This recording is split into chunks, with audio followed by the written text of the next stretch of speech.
নমস্কার বন্ধুরা, জয়শ্রীর হেসেলে সবাইকে স্বাগত। এই পৌষ সংক্রান্তির দিন তেলে পিঠে, রসবড়া, পাটিসাপটা আমরা কত কিছুই না খাই, কিন্তু এই দুধ পুলি না খেলে কিন্তু অতৃপ্তি থেকে যাবে।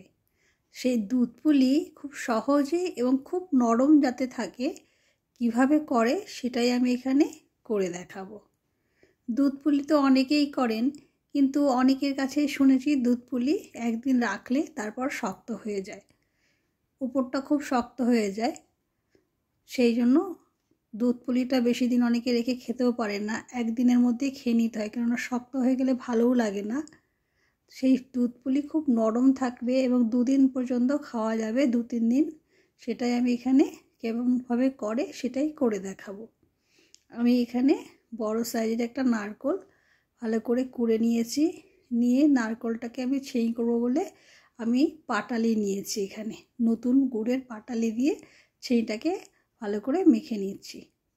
2 চামচ আখের গুঁড়ো দিয়েছি আর অল্প একটু পাটালিও দিয়েছি। দিয়ে আমি আগে ভালো করে নারকেলটাকে একটু চটকে নিয়েছি। নিয়ে এবার গ্যাসের ওভেনে একদম সিমে দিয়ে কড়াইটাতে আলতোভাবে আমি নেড়ে নেড়ে করে নেব। সেই করার সময় কিন্তু গ্যাসের ওভেনটাকে একদম লোতে রেখেই করতে হয়, আর নয় পুড়ে যায়। গুড় থাকে তো মিষ্টি, ওই জন্য পুড়ে যায়। সেই জন্য আস্তে আস্তে একটু ধৈর্য সহকারে সেইটাকে করে নিতে হয়, একটু সময় ধরে করতে হয়। দেখুন আমি যখন করছি, এই যে খুন্তি দিয়ে যখন উপর থেকে ফেলছি ঝরঝর করে পড়ছি, তার মানে এখনও পাকটা হয়নি। আর একটুখানি ওভেনটা কমিয়ে আর একটু নাড়তে হবে। যখন দেখছো একদম দলা হয়ে গেছে আর ঝুরঝুর করে পড়ছে না, তখন জানতে হবে যে সেইটা এবার হয়ে গেছে।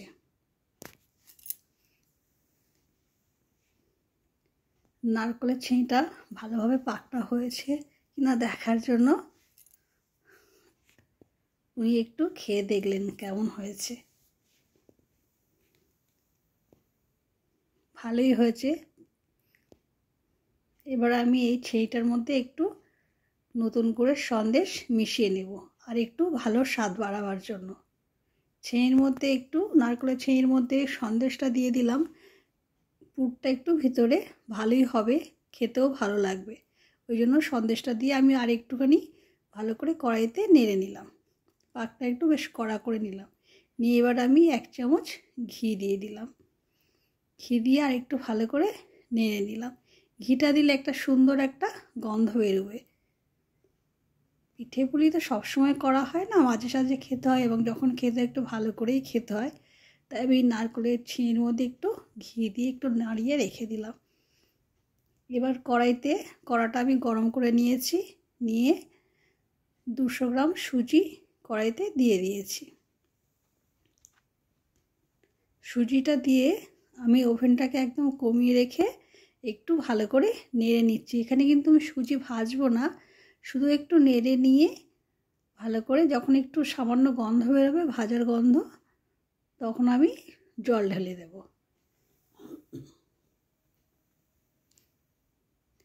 এমন করে জল দেব সুজি থেকে জলটা একটু উপরে থাকবে এবং নাড়তে নাড়তে জলটা যেন টেনে যায়। দেখুন নাড়তে নাড়তে জলটা টেনে গেল। এবার আমি এই জলটা ভালো করে শুকিয়ে নেব। জলটা ভালো করে একদম শুকিয়ে গেল, বেশিক্ষণ না, 2-4 মিনিটের মধ্যেই শুকিয়ে টেনে যাবে। শুকিয়ে গেলে এবার আমি একটা অন্য পাত্রে তুলে রাখলাম সুজিটাকে। রেখে এই সুজির মধ্যে আমি 2 চামচ ময়দা আর 1 চামচ চালের গুঁড়ো মিশিয়ে নেব।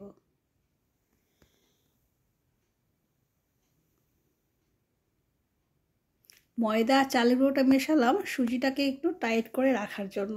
সুজিটা দিয়ে যদি শুধু করি না, একটা ভেঙে যেতে পারে। ওই জন্য 2 চামচ ময়দা, 1 চামচ চালের গুঁড়ো আর 1 চামচ ঘি দিলাম। দিয়ে ঘিটা ভালো করে আমি সুজির সাথে মেখে নিলাম।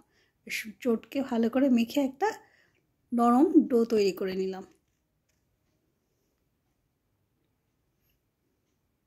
একটু ঘি দিলাম, তাতে আর হাতে লেগে গেল না। এই আঠা মতন লেগে যায়, তো ওই জন্য ঘিটা দিলাম, আর হাতে কিন্তু একটু লেগে যায়নি। এবার আমি ওপরে একটু ঘি মাখিয়ে একটু 15-20 মিনিটের জন্য একটু চাপা দিয়ে রেখে দেব।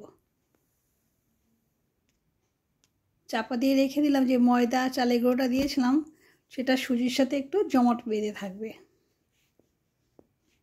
এবার 15-20 মিনিট পর আমি চাপাটা খুলে একটা একটা করে ছোট ছোট করে নিচি করে নিলাম।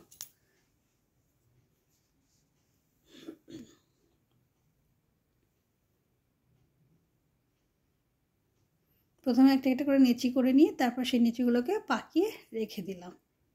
এবার এই একটা একটা ছোট ছোট নেচি থেকে আমি একটা একটা পুলি তৈরি করে নেব। প্রথমে আমি গোল করে নিয়ে দুটো আঙুল দিয়ে বুড়ো আঙুল দিয়ে চেপে মাঝখানটা একটু গর্ত করে নিয়ে এবার বেশি করে নারকেলের পুর ভরে একটু চেপে দিলাম, দিয়ে আঙুল দিয়ে চেপে দিয়ে আলতোভাবে মুড়ে নিলাম।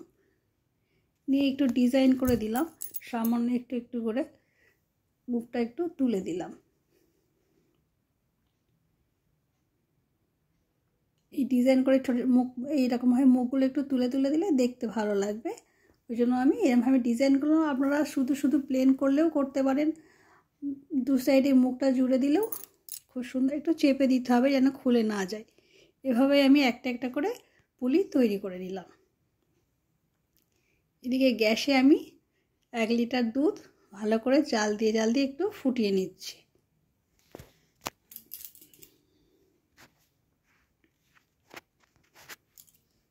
দুধটা একটু ভালো করে ফুটে গেলে তারপর আমি একটা পাটালি থেকে 1/4 একটা পাটালি থেকে 4 ভাগ করে 1 ভাগ একটু গুঁড়ো করে নিয়ে আমি দুধের মধ্যে মিশিয়ে দিলাম।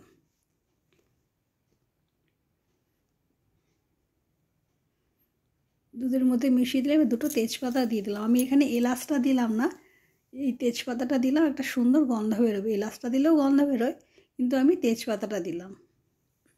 এবার এই দুধের মধ্যে একটু যাতে রঙটা একটু ভালো হয় ওই জন্য আমি একটু মৌছলা গুড় 2 চামচ দিয়ে দিয়েছি।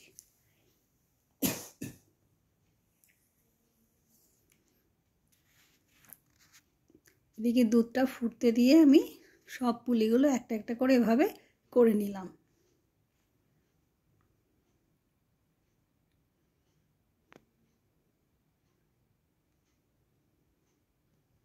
দুধটা একটু ভালো করে ফুটে গেলে পাটালিগুলো যখন দুধের মধ্যে গলে গেল তারপর আমি পুলিগুলো একটা একটা করে দুধের মধ্যে দিয়ে দিলাম।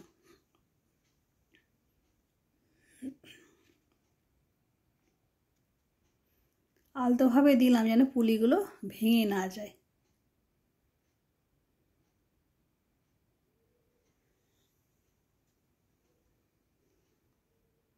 সব পুলিগুলো দিয়ে আমি একটু ফুটিয়ে নিয়ে আবার একটু আলতোভাবে খুন্তি দিয়ে উল্টে দিলাম। দুধটা একটু ফুটে গেলে তারপর আমি একটু 2 হাতা গরম দুধ নিয়ে ওর মধ্যে 1 চামচ চালের গুঁড়ো একটু গুলে নিলাম। এই 1 চামচ চালের গুঁড়ো গুলে নিয়ে এটা আমি এই দুধের মধ্যে মিশিয়ে দেব। এই দুধের যে গোলাটা আছে এই ঘন, এই ক্ষীরটা একটু ঘন হবে ওই জন্য আমি একটু চালের গুঁড়ো মিশিয়ে দুধের মধ্যে দিয়ে দিলাম।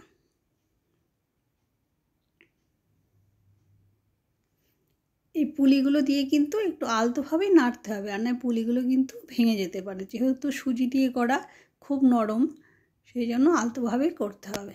দেখুন পুলিগুলো কিন্তু খুব সুন্দর সেদ্ধ হয়ে গেছে দুধের সাথে এবং একটাও কিন্তু ভাঙেনি। ফুটে একটু আমি ভালো করে ফুটিয়েছি, দুধটা ফুটে ফুটে একটু ঘন হয়ে গেছে, কালারটাও কিন্তু একদম সুন্দর কালার এসছে। আমি একটু চালের গুঁড়োও দিয়েছি, ক্ষীরটা কিন্তু একটু বেশ ঘনই হয়েছে। দেখুন আমি একটু কেটে দেখালাম, এত নরম হয়েছে, চামচ দিয়ে করতে গিয়ে চাপ দেওয়ার আগেই কিন্তু এটা কেটে গেছে। আমি একটু খেয়ে দেখালাম কত নরম হয়েছে এবং কত সুন্দর হয়েছে। সত্যি খুব সুন্দর হয়েছে। আপনারাও এভাবে বাড়িতে করুন, খুব ভালো হবে এবং খুব সুন্দর হবে। 2 দিন 3 দিন পর্যন্ত নরম থাকবে। আমি এভাবেই প্রত্যেক বছরই বানাই। আমার এই ভিডিওটি ভালো লাগলে লাইক, শেয়ার এবং সাবস্ক্রাইব করুন।